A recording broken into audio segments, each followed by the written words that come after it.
You've taken a lot of heat. You've gotten criticism from conservatives who say that you vetoed a bill that would have banned trans athletes in schools in your state. What is your response to that criticism? Well, it's not true. I asked for a change to the bill, which the legislature did not support and accept. The change was to take out the first two sections, which would have put it in potential litigation, which would have tied up the bill and I wouldn't have been able to enforce it. So what I did, in fact, that very same week was that I issued 2 executive orders when the legislature killed the bill that were stronger, that protected girls' sports. And I want everybody to remember that years ago, the federal government was coming in and saying that boys had to play in girls' events at the sport of rodeo. And so I fought this fight years ago when I was in Congress, that the USDA was coming down and saying there couldn't be girls' events anymore, there couldn't be boys' events, that in the sport of rodeo from now on, there was just going to be events that everybody had to have open to them. And I was the only one that fought on the issue. In fact, I couldn't get other members of Congress to help me. I couldn't get my delegation or other governors to help stand up for protecting girls' sports years ago because they thought it was too tough of a political issue to deal with.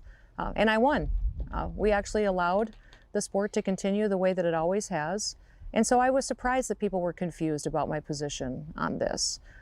I'm not in the business of signing bad bills just so that they can end up in court and then I can't enforce anything in my state while it's tied up in litigation.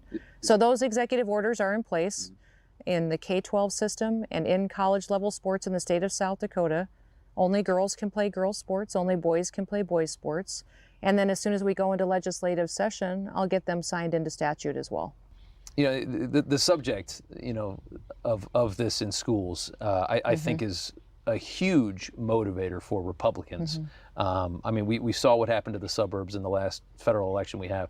I think that's going to be a big issue that's going to motivate a lot of people to vote, I think, in upcoming elections, because when you start messing with their kids, you see what's happening. I mean, all of a sudden you have so many people engaging in school board meetings. You've got people really worried about me. When I was a kid, my parents had no clue what was going on at school, but I went there, I learned the basic stuff. You come home and that was it. You didn't have to think about this. You had a school district, you knew what your kid was getting, and it was fine. This changed a lot of stuff. And I actually think the discussion has helped us in that way. It's not really a big motivator just for Republicans. I think people that were not engaged before, now for the first time are looking at curriculums. They're showing up at school board meetings that people maybe never thought they would ever do or show up for before. So that might be a good thing. This might be the opportunity to get people back engaged in really deciding who their leaders are, who's the decision makers, and that it does matter. That's the one thing this pandemic should have taught us, is that leadership has consequences.